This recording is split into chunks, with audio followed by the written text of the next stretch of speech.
বিশ্বনবী হযরত মুহাম্মদ সাল্লাল্লাহু আলাইহি সাল্লাম যখন তিনি পৃথিবীতে আসেন নাই, ওই যুগটাকে বলা হতো the ignorance age in the world.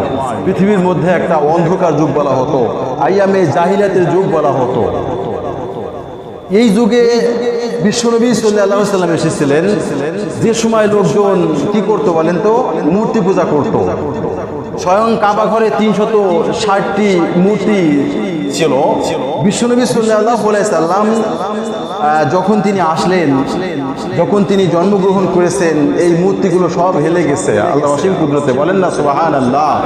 শুধু তাই নয়, ওই যুগটা ছিল মাইট ইজ রাইট, জোর যার মুল্লুক তার। ওই যুগটা ছিল এমন যুগ, যে যুগে নারীদের কোনো অধিকার ছিল না, মেয়েদের কোনো কি ছিল না বললাম, বলেন, কোনো অধিকার ছিল না। ওদেরকে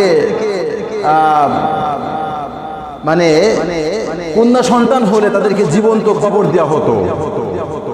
জীবন্ত কি করা হতো বললাম, বলেন, কবর দেওয়া হতো। আর মানুষদেরকে ওই পশুর মতো হাটে বাজারে বিক্রি করা হতো।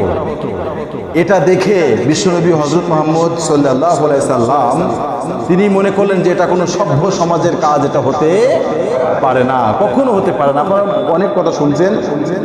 তারপর